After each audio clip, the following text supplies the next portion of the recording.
Hi everyone, welcome back. It's time for another video. Sorry for the lack of videos on my YouTube channel. I've just been busy, bombarded with work and projects and stuff like that. Haven't really had a chance to do videos, but I'm back again.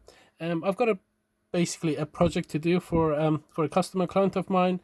I need to make around 100 15 volt to around 350 volt, very low current DC, kind of a boost circuit. And I thought I'd just put the camera on and share my ideas and the procedures and the way that I go, of doing this kind of project. The first thing I ever do with my project is to look at components and stock that I have, because I like to reuse parts and stuff like that. I don't like to waste components and things like that. So what I did come up with was just check my stock, and I found that I have tons of these ferrite rods.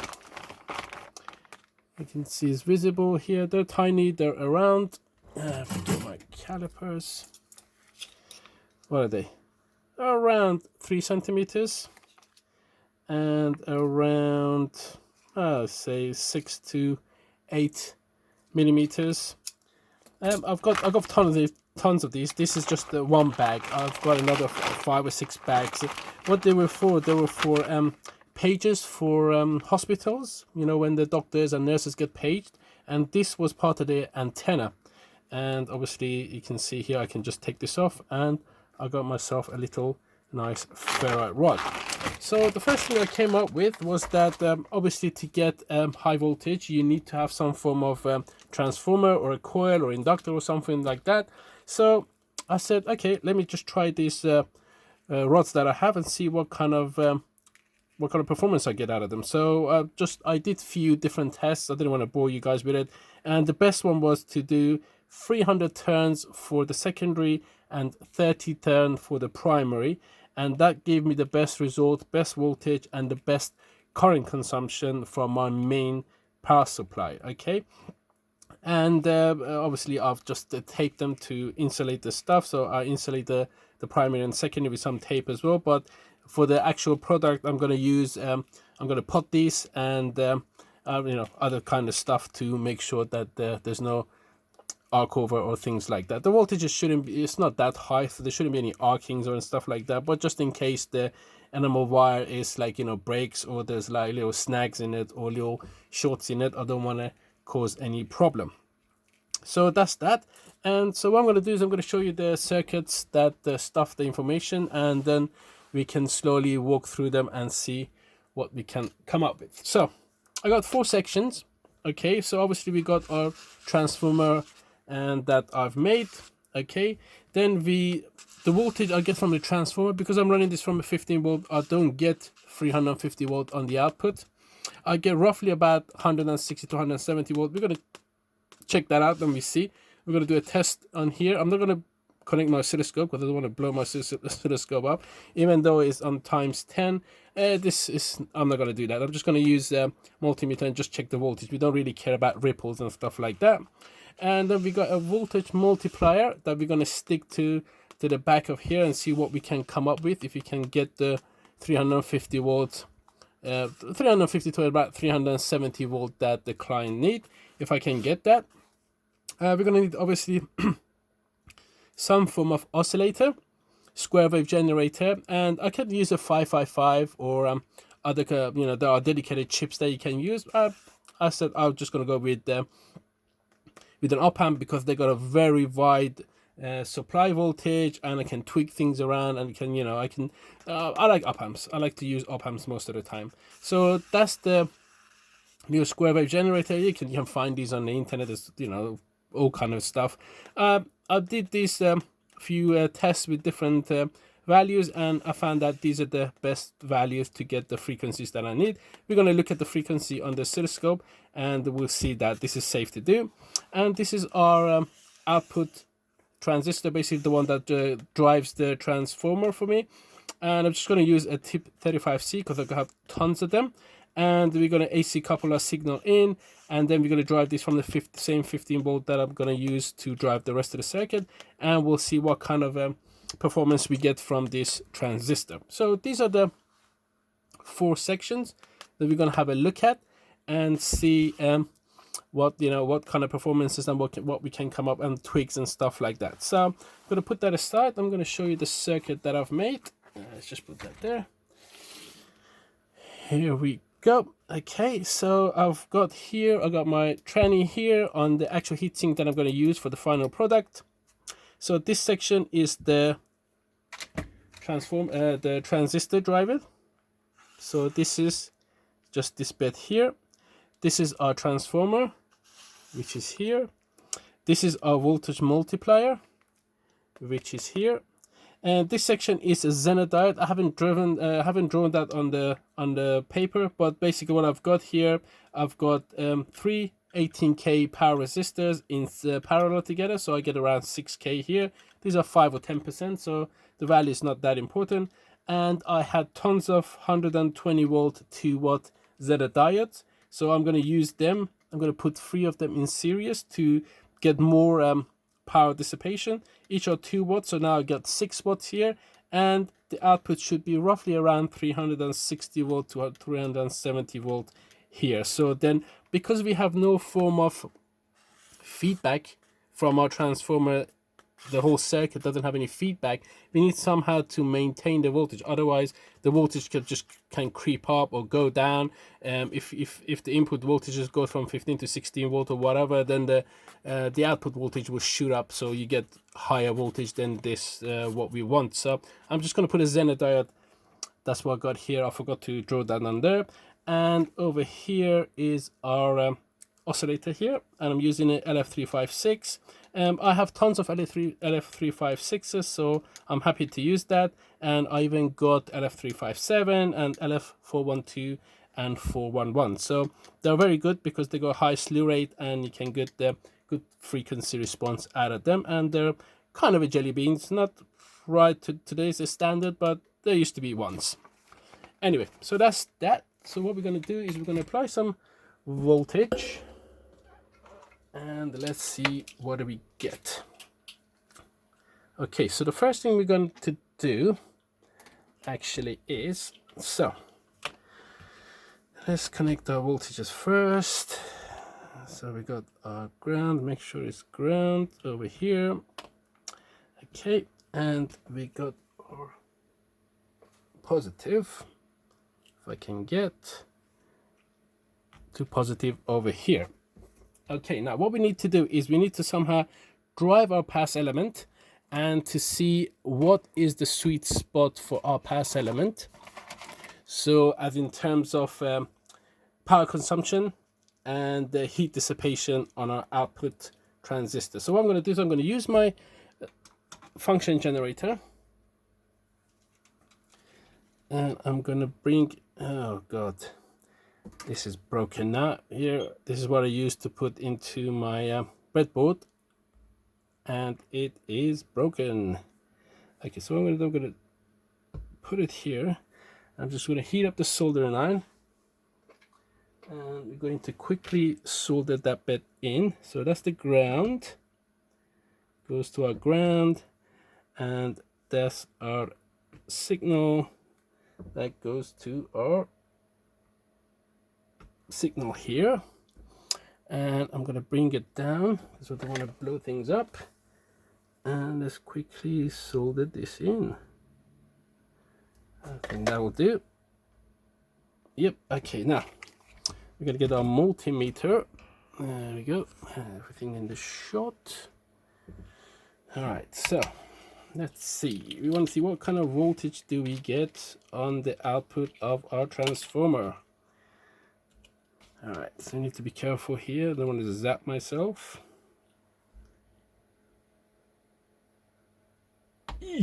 All right, that's fine. I'm only doing this because I've zapped myself a gazillion times. All right, so what do we got? We got that bit, and our transistor is not going to ground. Oop. It would be helpful if our transistor was connected to ground, so it was working. Whoa, we got 450 volt. No, don't need to bring down because that capacitor, it's rated for 450. All right, so what I'm going to do is I'm going to connect a load. Okay, we need to connect a load to the output. Now, where is my load? Let's just remove this for now. Okay, and let's connect this to here. Need to be careful here not to zap myself. Okay, there we go. That brings the voltage down.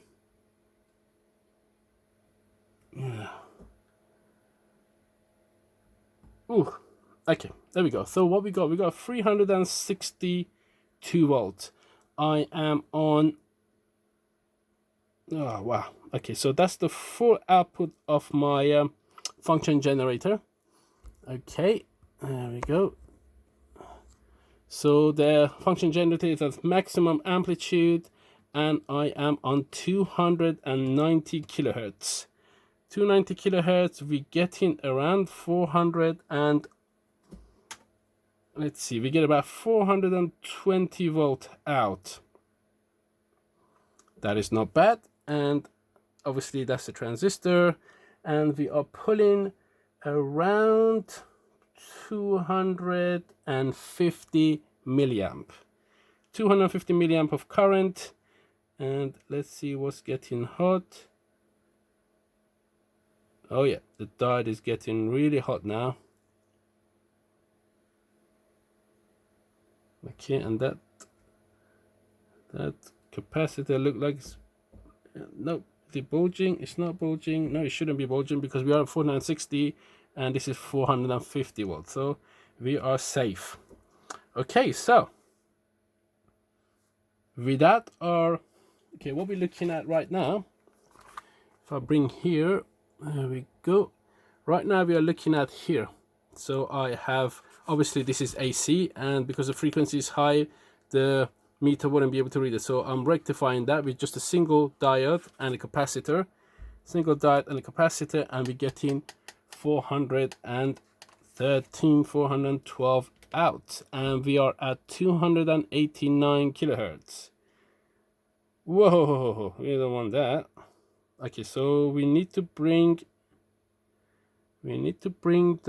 find the balance between the input current, the current consumption, and the voltage output. So it seems that we need to go down in frequency to get, well, we got too high up.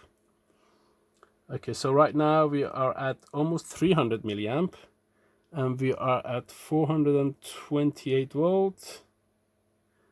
No, the current's going. Okay, so if I go low in frequency, the current goes up, but the voltage goes up.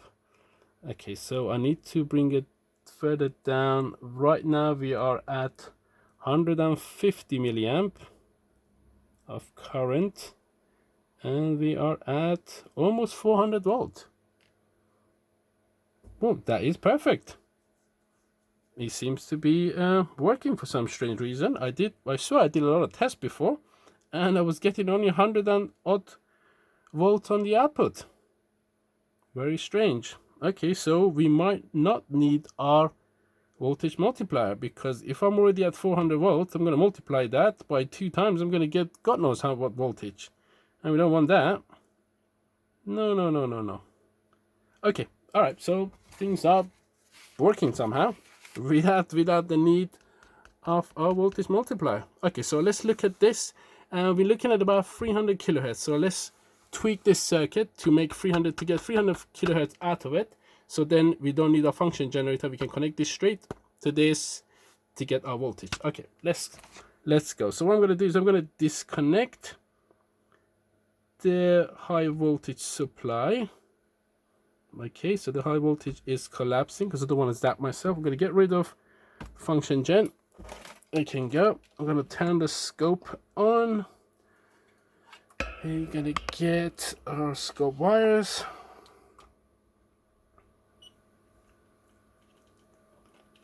Okay. If I can get there. The output here. Okay, and what do we get here now?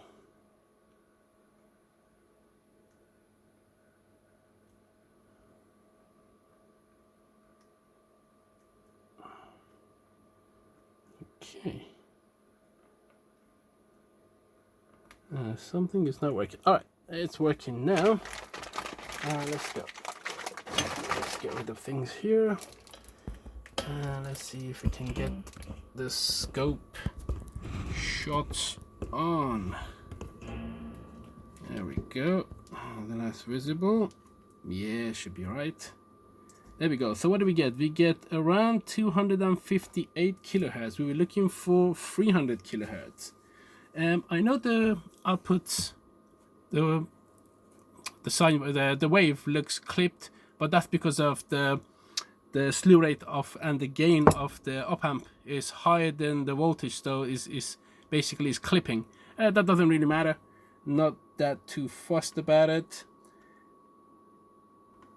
Okay, it's to do with our voltage, so we want to go to around 300 kilohertz. Can we do that? Yeah, yes we can. Okay, so right now we are at 300 kilohertz, and what I'm going to do is I'm going to connect. Let's connect our transformer to the output here. So we don't need that. Oh, what happened to our wave? That does not look good. And our current consumption has jumped quite a lot. Okay, so why are we getting that? What's it doing? Is it loading the output? Let's see.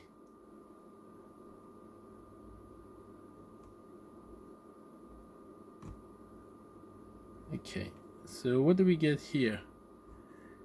We get this.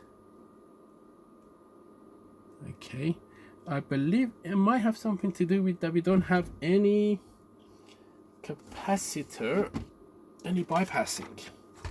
Let's see, could it be the bypassing? So let's do that. Okay, that helped a bit. Oh, definitely. Okay, so what do we have right now? Okay, that definitely helped a bit. Okay, so what do we get? All right, now we're getting somewhere, but our current consumption has jumped considerably up, and we're not happy with that because our transistor is going to go nuts. Okay, so okay, that's better, but our wave is gone funky doolally. What are we on? We don't even know what's going on here. What are we triggering on? Okay, here we go. Well, I'm not happy with that top bit. I am not happy with the top part at all. So let's see.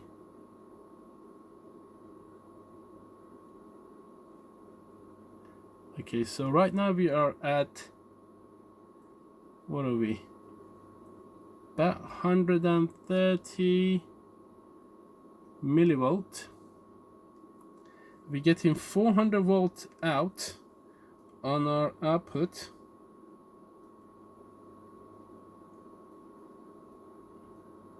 Nope, our current consumption is gone up again.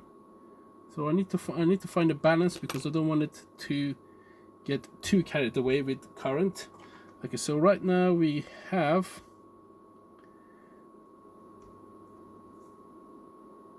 okay. I'm just touching the capacitor and see what happens.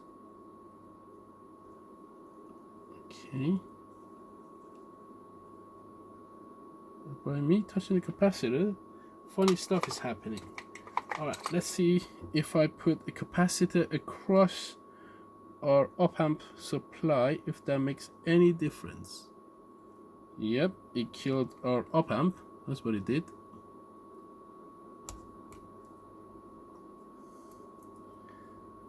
Okay, let's see. Okay. That make any difference? Nope, does not make any difference at all. Okay, so that's not the problem. Let's see what else could it be? If I remove the 100 cap and we replace it with a smaller capacitor, would that make any difference? Okay, I'm just trying, as I said, we're gonna just try around and see what works best.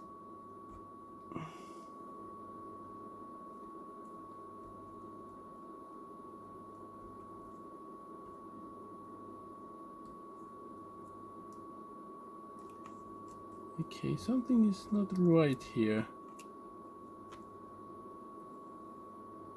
Okay, so what do we get now? No, that made it worse. Okay, so smaller capacitor, not good. Let's get a bigger capacitor. So 100 mic gave us that.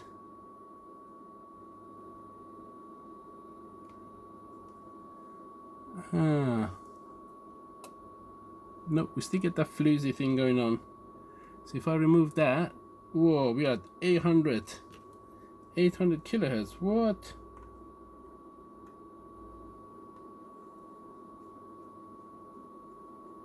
Okay. Somehow me connecting my transformer, I get this funny thing happening. Frequency suddenly jumps up. Okay.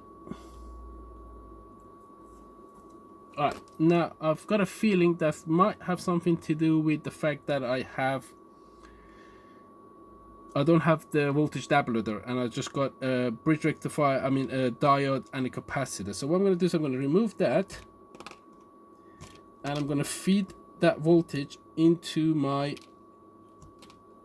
let's see if that makes, I'm going to feed that into my voltage doubler. Okay, same spec, same stuff. I'm just going to use the voltage doubler to see what do we get there, if that makes any difference. Because I've got a feeling it is something to do with the diode that's causing this. So let's see if I'm right or not. Okay.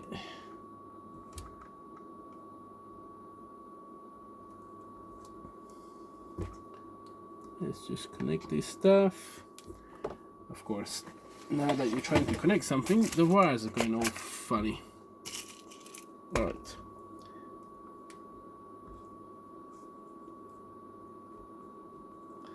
Alright, so now what I've done, I have connected. There's something going on here.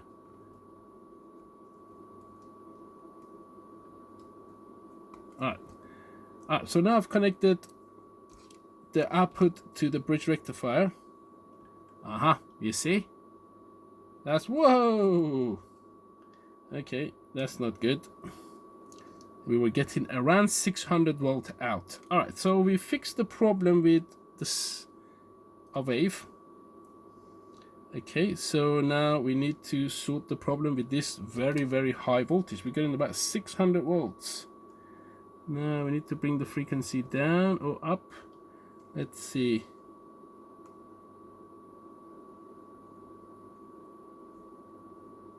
Okay, that's gonna kill my capacitor very soon. I think I need to take the frequency up. Nope, we are getting very high. Okay, now why that is. Oh, we're getting very, very high. Getting around 600 volts. Okay. Now something is going on here. Okay, I've got a feeling I know what the problem is. I should have 1K as a resistor going from base to ground, and I had 500 ohm, and I think that is switching the transistor hard on and off. Let's see if that makes a difference. Nope, still didn't make a difference. Okay, let's see if I can bring the voltage down with my Zener diodes.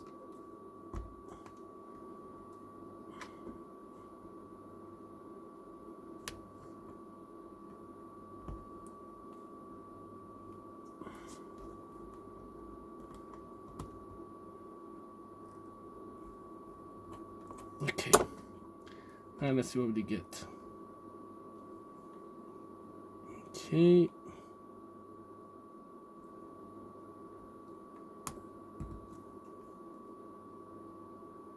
Yep, okay, perfect. Now we are done. Okay, so our thing hasn't changed that much. Our current consumption is really low. I'm happy with that. See if we can bring it even further down.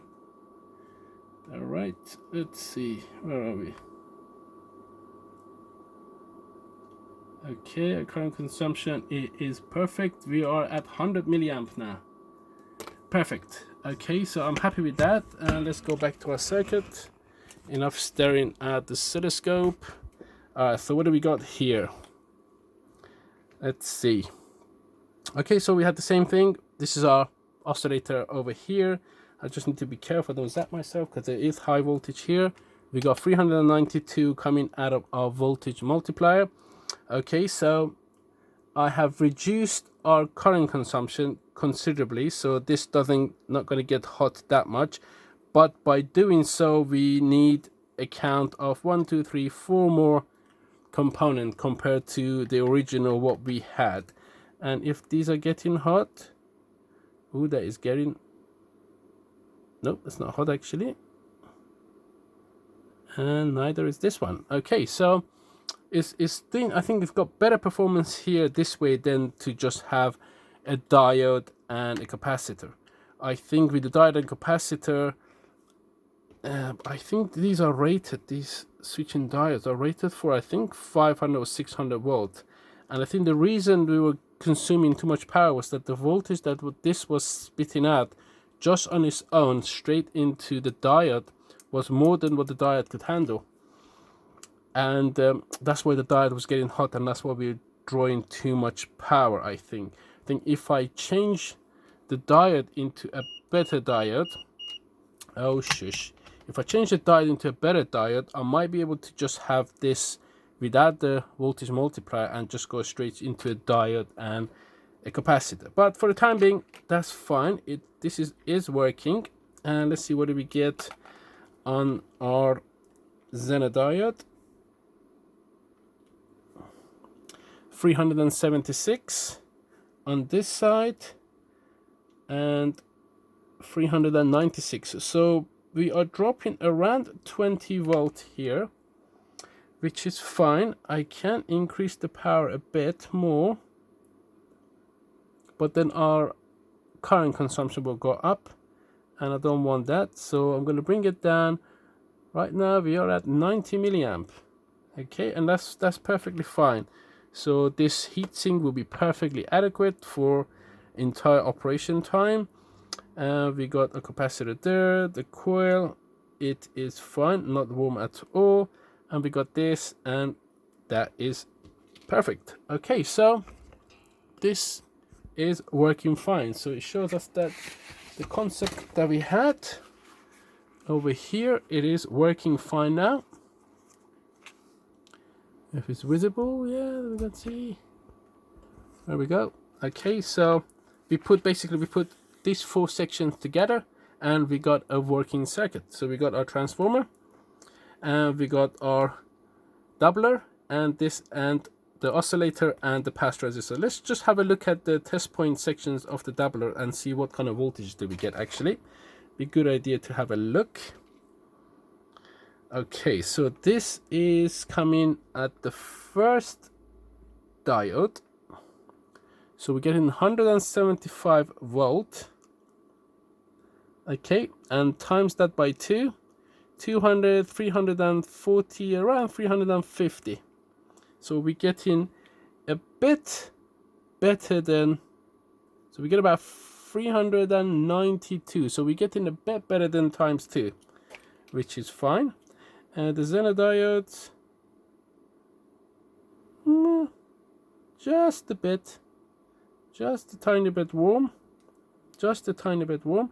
I do have a load here as well, because the Zener diode, you need to provide a bit of a load for them, otherwise the Zener diode is not going to be very happy at all. It's going to basically burn all that load within itself, and then they're going to get really hot. So it's always a good idea to have a load. obviously with the Zener diode. So what I'm going to do is, this is the first section of the project, and there are other sections that I'm going to do. I have developed a PCB that is on the way from JLCB PCB. Once they arrive, we can go through the circuit and have a look. Certain part of the circuit I can't discuss, I can't talk about them because the client hasn't agreed for me to discuss everything, but this is just the power supply bit. There is more to the product that the client needs, so this is proof of concept and everything's working okay. I mean, I can get the high voltage supply that made in China, and like, you know, I don't know, 6 or 7 quid supply, but I always like if I can design my own stuff, because I can tailor it to my need, I can tweak it around, I can do all sorts of stuff. Things that come out of China, you can't really trust it to, you know, as a product to give to somebody. Okay, it's I don't know how it's made, I don't know what kind of components they use, so it's a no. This way I can tweak it, I know that the components I have, they're all genuine, and I know they work, and they're not gonna blow up or, you know, electrocute people or do things that we don't want to. But yeah, so this is the power supply section. Once the rest of the stuff comes along, we will go through them, and then we see the PCB. I'm sure of this revision 1, I'm sure I've made many mistakes, and we go through it and then to the final product. Hope you enjoyed the video. If you did, please give a thumbs up. Any questions and comments, please, any question and stuff you have, leave it on the comments, and consider subscribing because it keeps the channel going. And until the next video, have a good evening.